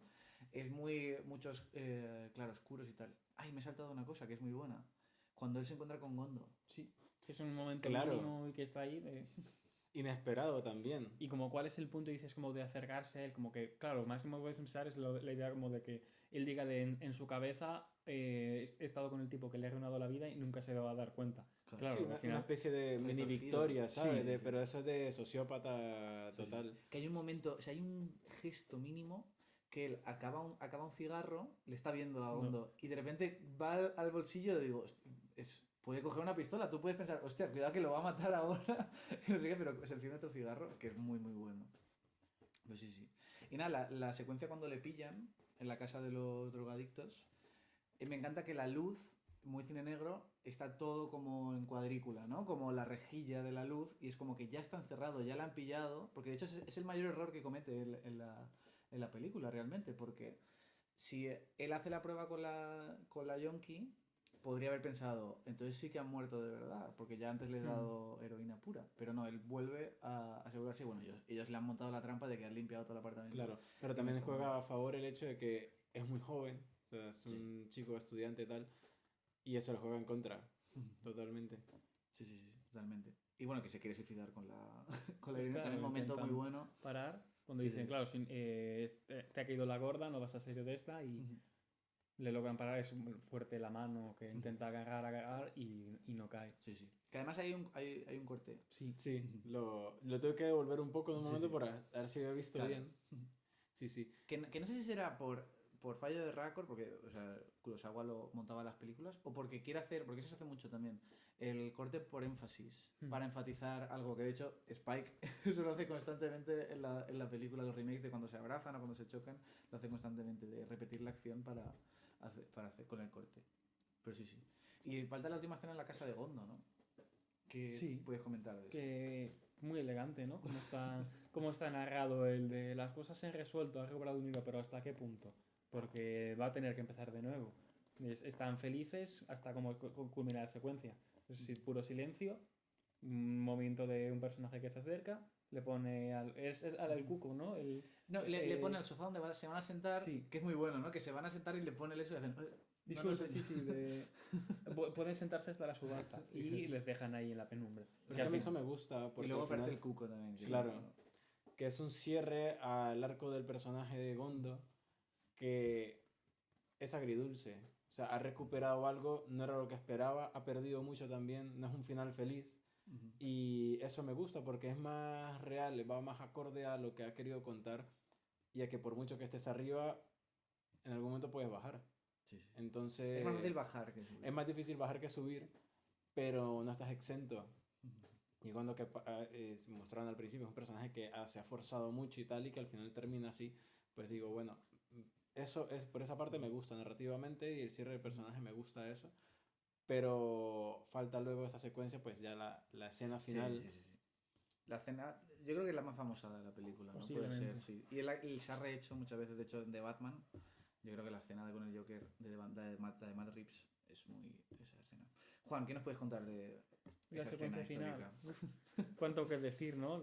Al final es una secuencia muy importante porque es prácticamente una confesión de casi además con quien se puede relacionar muy en la distancia con Bresson y el final de Pickpocket. Sí, yo lo pensé con la idea de es casi como un cura recibiendo la última confesión de un tipo que está intentando enfrentarse a una realidad como que no puede con él, claramente. Y al final es una película que durante toda la película, los pocos que has conocido de ese psicópata o antagonista es malo y pues al final lo que has quedado como Gondo, en absoluto silencio, porque no hay nada que hacer como con la desesperación tan humana que tiene y que le dota, y que es muy elegante la idea de pues se lo llevan, cierran y que haya un parón, que no sea un fundido directamente y porque te deja helado. Claro, es que sí se siente mucho que es más como una confesión entre pecador-cura, por decirlo de alguna manera, pero me encanta la reacción de Gondo.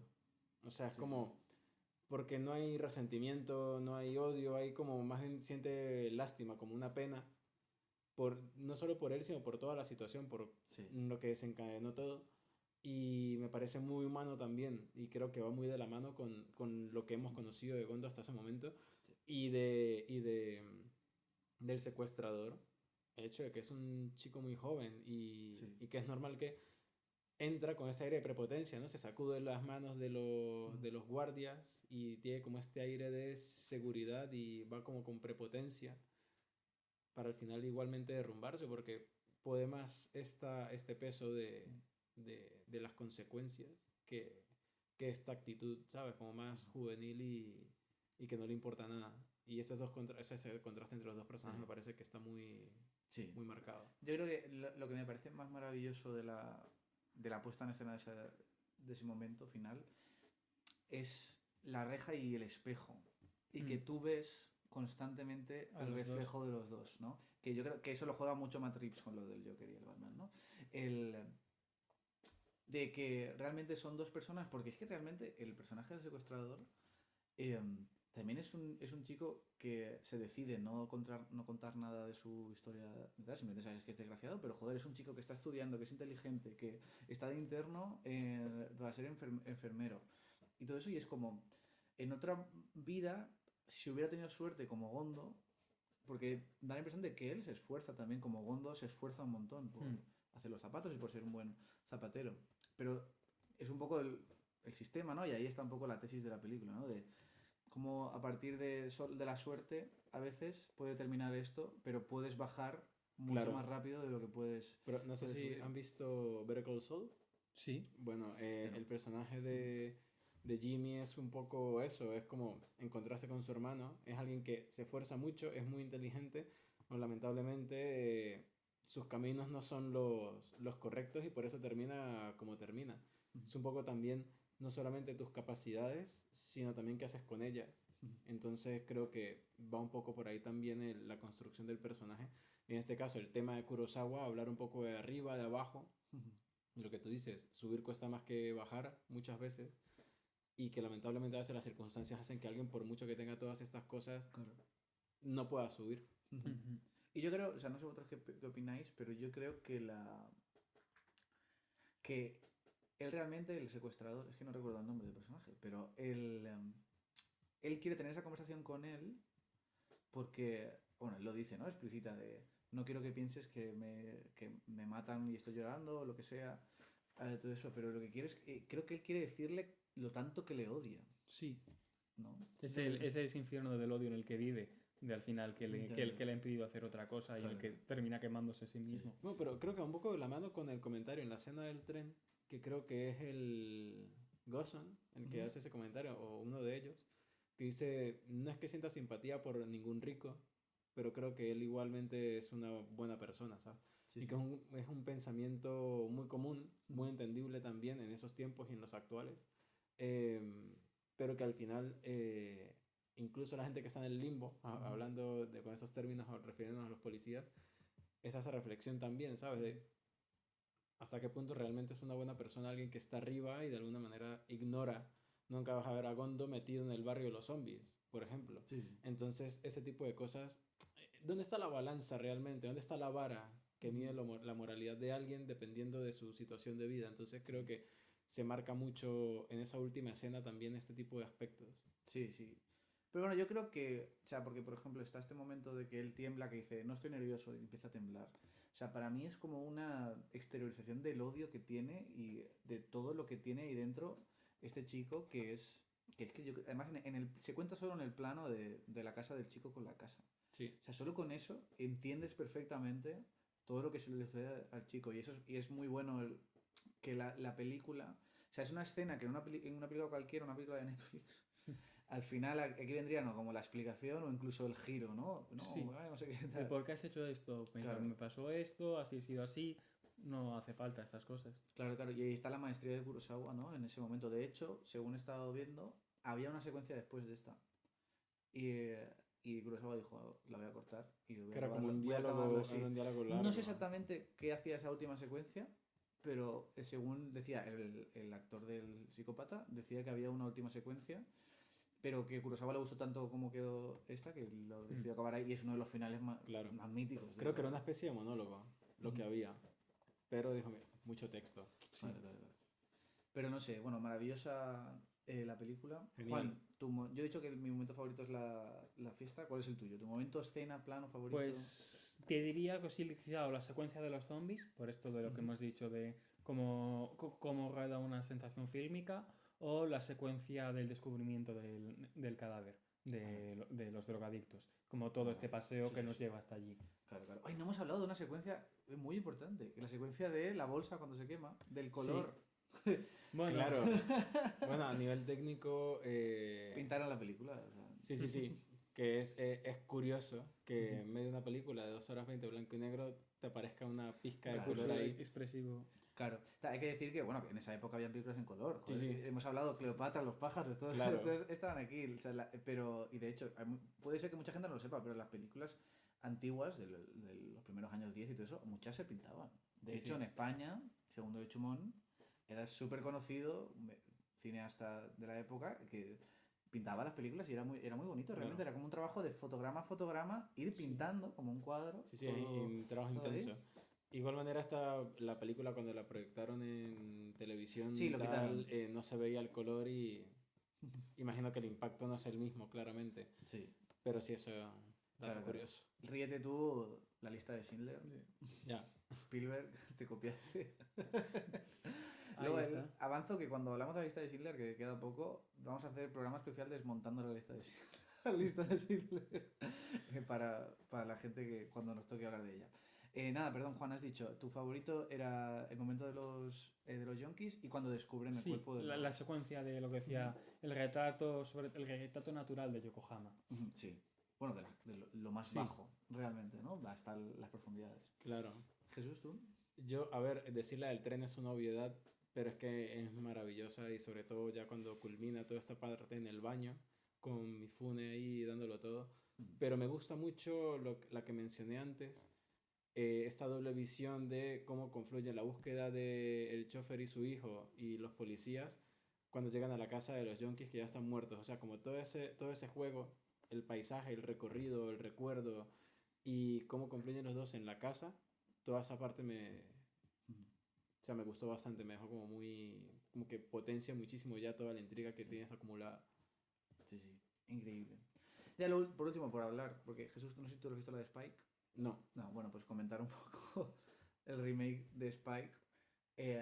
A mí no me desagradó. A mí tampoco, es un película que no está mal realmente. No está mal. Es muy divertida, Denzel está muy gracioso en toda la película, Sí. que probablemente lo que más... Más claro, sí que es cierto que es una película que es muy como has dicho, que es muy consciente de que es un remake y por eso intenta no rehacerlo de forma peor, como ocurría en El Boy con la secuencia del ascensor Bueno, el ascensor no, del pasillo. Sí. Aquí no, aquí el edificio de él es como es un aderezo más de fondo, es una torre, claro, además evidencia aún más el rascacielos respecto a la propia ciudad del Skyline. Salvo la secuencia del tren y un poco a la final, claro, coge una cosa que no tenía original, que es convertir un único punto de vista protagonista, prácticamente. Sí. Que solo salta a veces un poco más por cosas del cine contemporáneo para dar información, pero estás en la película con Denzel todo el rato. Y claro, esto ya como trastoca mucho la idea original, pero bueno, tiene sus cositas. Hay una idea sobre la defensa de la música en pleno mundo con la inteligencia artificial y las redes sociales, que no está mal, aunque sí que es cierto que para hacer una película pues, que hable de la música, gran parte de la música que se emplea es música original más de tipo incidental class, que de cierta forma es como tan solemne y elegante que a veces pienso que hay un cierto tono paródico en el propio empleo de la música, a veces no sé cómo de consciente, es como que sea como todo tan música de ascensor, salvo cuando ya introduce propiamente canciones vocales. Sí, tú dices la banda sonora original. Sí, que no está mal ni nada, pero parece propio de otra película. Sí, puede ser. Bueno, eso es muy típico de Spike, ese tipo de banda sonora en muchas películas lo es. O sea, a mí me gusta, por ejemplo, que es una película de Spike Lee, que mucha gente no ha visto películas de Spike Lee, suele empezar, la primera parte, un poco Kurosawa, la primera parte de las películas de Spike Lee parece que va a ir de una cosa, y de repente a la mitad desmonta todo lo que ha hecho en la primera y de repente te cuenta lo que Spike Lee quiere montar. Y tengo problemas como que Spike Lee tira muchos sermones siempre, y en esta muchas veces pasa que te dice, explicita constantemente qué es lo que quiere decirte constantemente. Sí, igual es de la película, los policías que pues muy evidencia como qué tipo de personajes son, los empresarios que salen mucho menos en la película también, hasta en cierta forma el antagonista, que no está mal el cambio que hay, pues Ujú. porque es A$AP Rocky Sí. quien Y lo lo interpreta. hace bien, ¿no? Sí, sí, sorprendentemente. De hecho, Sale A$AP Rocky Sí, es es el antagonista. villano, Sí, es el secuestrador. y también en un papel muy chiquitín también sale Ice Spice. O sea, Sí, es una película hace muy. Spice. Es muy. Ahí se Es, me dan ganas de verlo. es muy curiosa. De hecho, lo que casi la secuencia que más me gusta o más loca me parece es cómo se presenta él, con la secuencia en la que. La de A$AP Rocky, dices. Sí, cómo se presenta él una vez ya le han arrestado, antes del Sí. interrogatorio, Sí, bueno, mismamente. eso para mí había Que es quitarlo. una macarrada, claro, Sí. que rompe directamente con la pantalla. Sí, sí, sí. También tiene algún otro recurso que no está mal, como cuando el policía narra cómo van a hacer las cosas, que Eso es un es plano, típico de Spike claro, Lee. muy de Spike, que mola. Dolly sobre Dolly. Sí. Spike Lee, sí. Ahora, a mí me gusta que sobre todo que es lo de la segunda parte, qué es lo que cambia, cómo lo cambia y por qué lo cambia. Eso sí que me gusta, porque es cierto que se carga toda la película al final, o sea, menos la secuencia final, y digo, me refiero a High and Low, pero es lo que decíamos, Spike Lee no va a hacer un homenaje a la policía de Nueva York, y ¿qué decide hacer? Pues hace... El homenaje continúa estando en el segundo, sí, se lo hace a la gente puertorriqueña que vive en los barrios de Nueva Sí, York, a Eddie Palmieri. a Eddie Palmieri, y sobre todo a esta música pues más de, pues eso, del corazón y menos de inteligencia artificial, ¿no? Sí, menos prefabricada, que es un poco lo que suena un poco como a lo que suena esa canción Claro. que compone la película. Sí. Al final es como de, claro, esto es el superventas, pero le interesa otra cosa. Claro.